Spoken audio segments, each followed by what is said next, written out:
My dear friends, good day.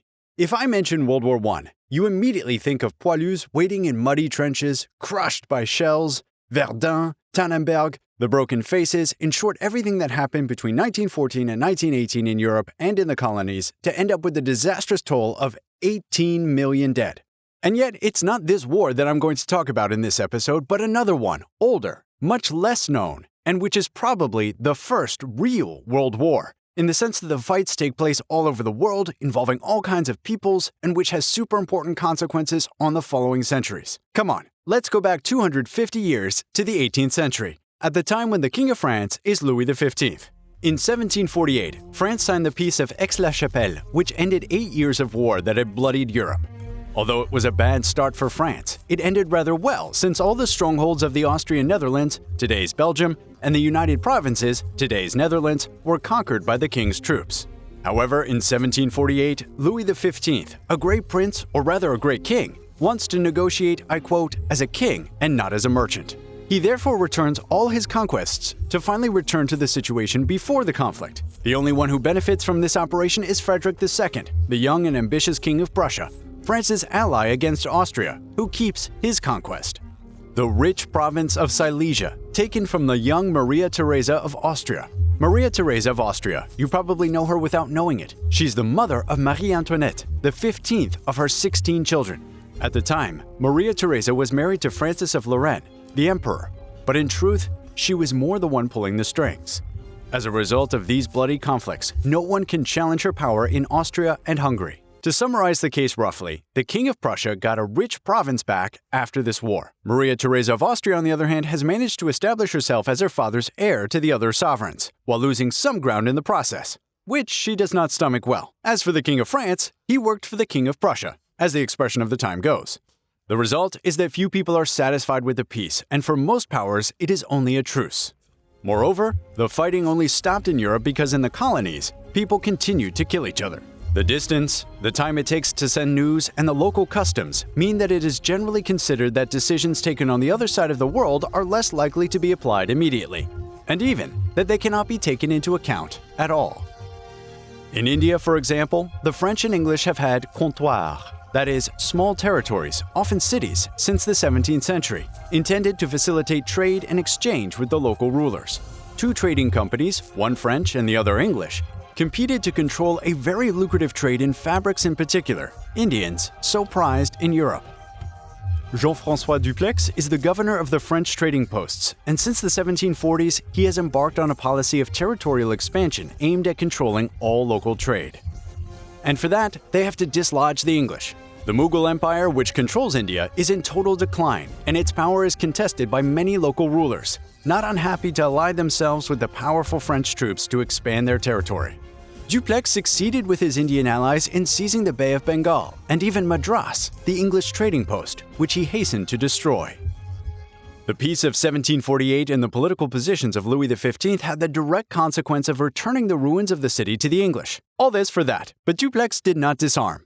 With diplomatic maneuvers worthy of House of Cards, in 1750 he manages to control a huge territory in the center of India, in the name of the French India Company. The English positions are clearly threatened.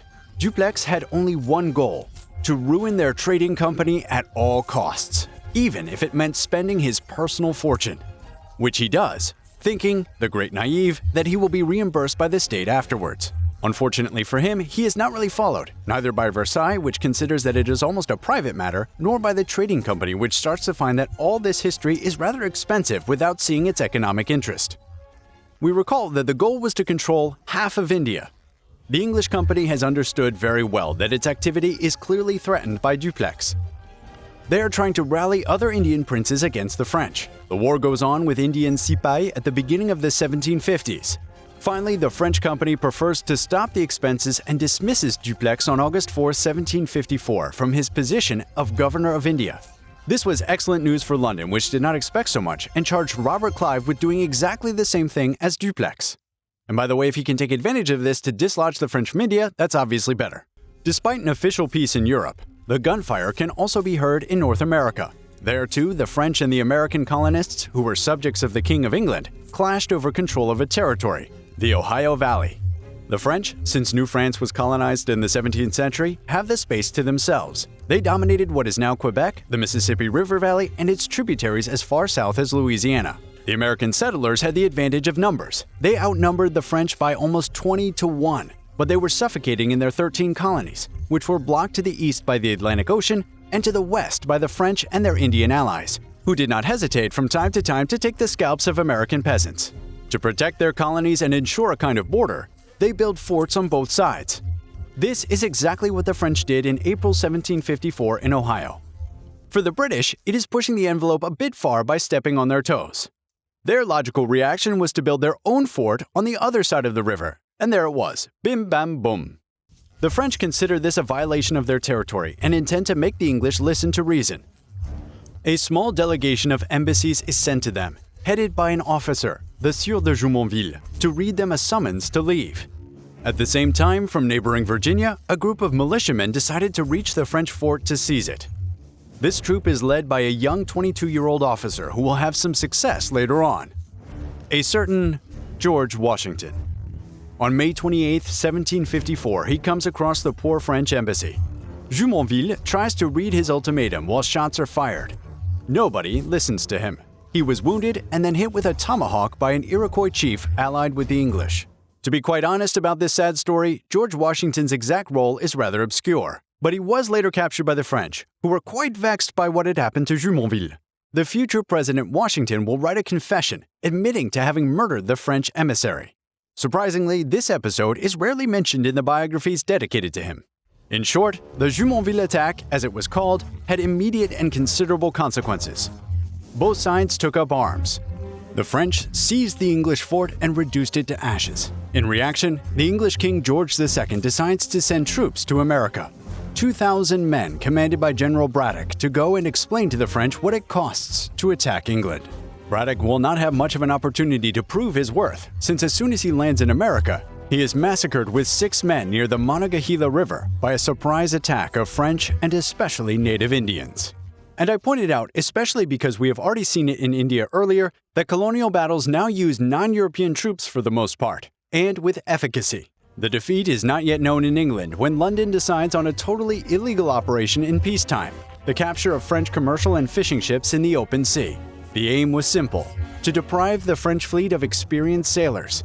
The London government knew that in the coming war, control of the seas was essential. It cannot stop there.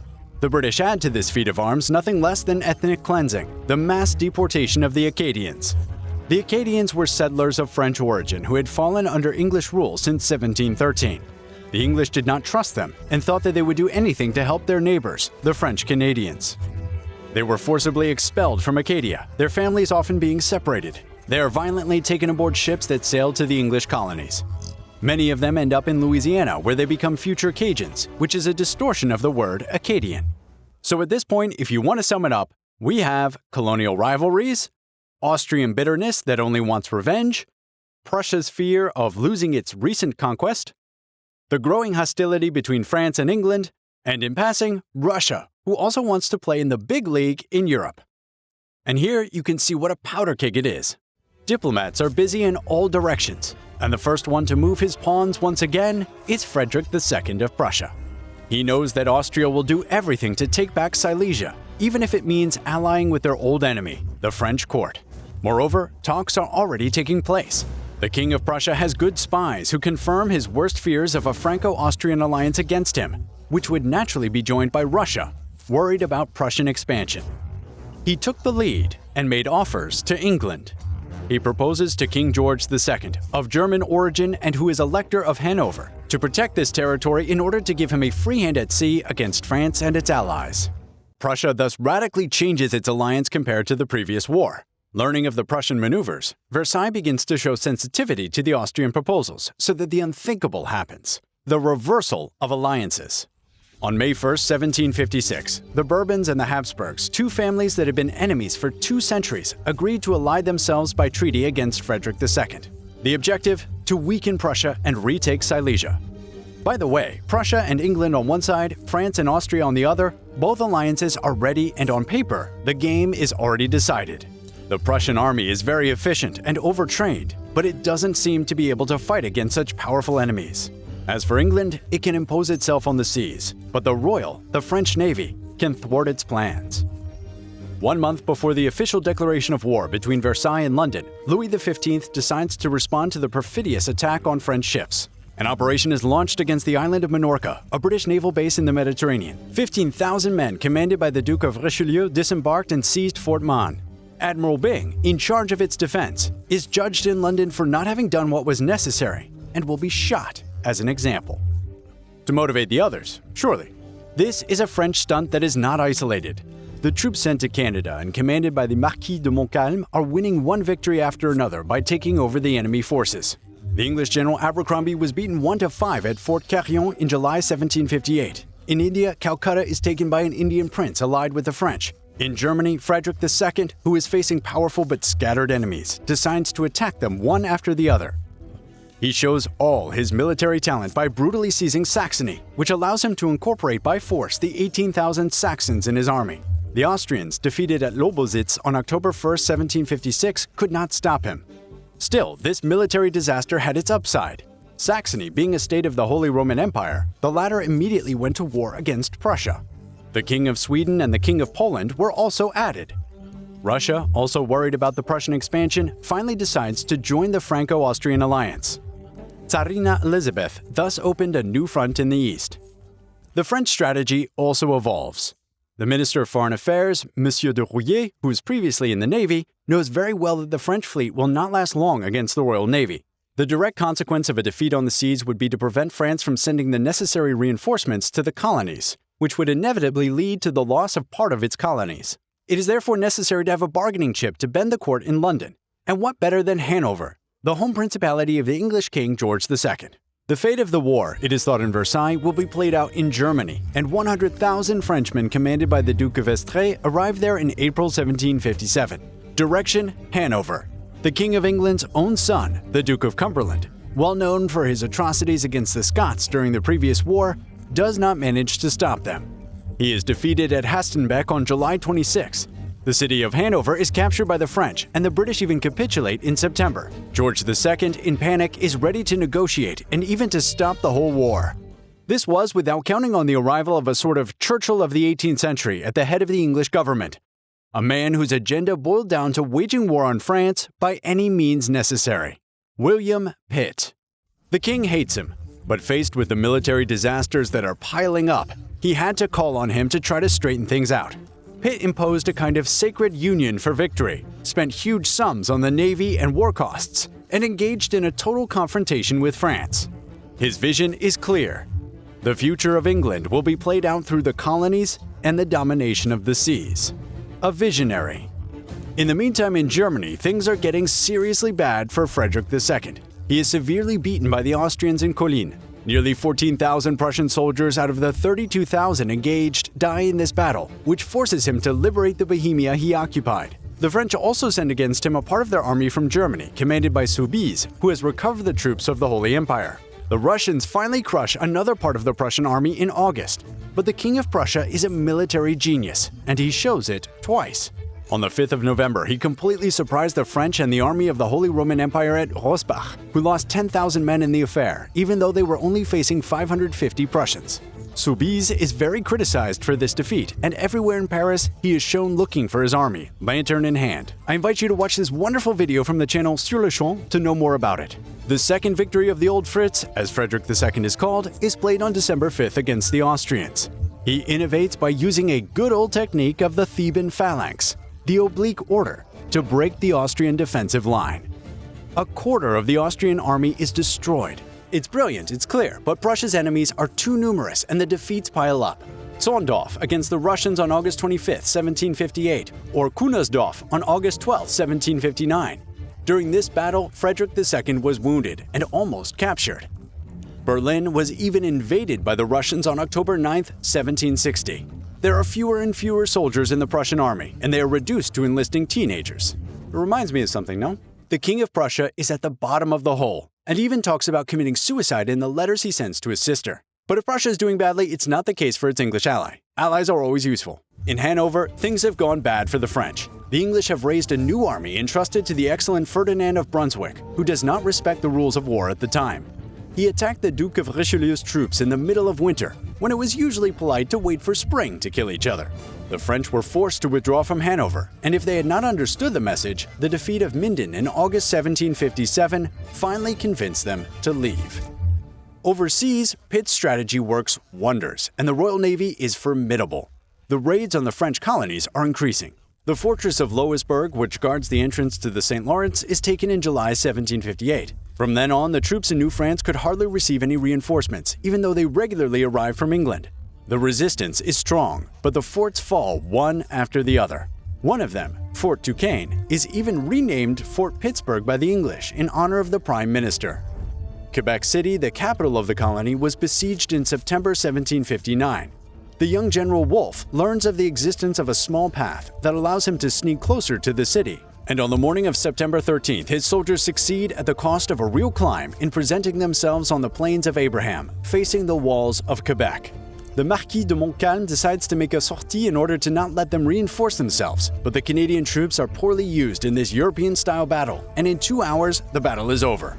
Both generals were mortally wounded, and Quebec capitulated. The Chevalier de Lévis, who is Montcalm's brilliant second-in-command, takes up the fight in a very modern logic of total war. Until the end, he even manages to besiege Quebec, now in English hands. But the ships arriving on the St. Lawrence are English. There was no hope for France, and Montreal capitulated on September 8, 1760. It must be said that since 1759, France no longer had a navy to prepare an invasion of Great Britain. Louis XV's main minister, the brilliant Duc de Choiseul, roughly the French equivalent of Pitt, had decided to regroup the war fleet, but the Mediterranean fleet was sunk on August 19th off Portugal, and the Atlantic fleet off Quiberon on November 20th. It was therefore impossible to help the colonies. One after the other, the sugar islands of the West Indies are conquered by England. Guadeloupe, Dominica, Martinique, even the African comptoir of Senegal was conquered in December 1758. In India, too, disasters accumulated for the same reasons. Robert Clive seized Chandernagore in March 1757, and in June he crushed the troops of the local ally of France, the Nawab of Bengal at Plassey, near Calcutta.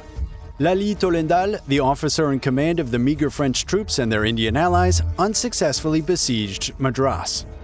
He gets angry with the Indians, a moderately brilliant idea when the French are so dependent on them in the field. He was defeated at Wandiwash in 1760, and a few months later, he capitulated at Pondicherry, one of the last remaining French trading posts. Like poor Admiral Byng in Minorca, Lally Tollendal is tried in his turn and executed because of this defeat. Let's summarize this very complicated situation. In 1761, France has lost almost all its colonies, has no more navy, and is falling back in Germany. Despite this gloomy picture, Choiseul, who is a brilliant diplomat, manages to convince Spain to join the alliance. Probably not the idea of the century for Madrid because it only leads to the capture by England of Havana on August 10, 1762, and even of Manila, Philippines in October.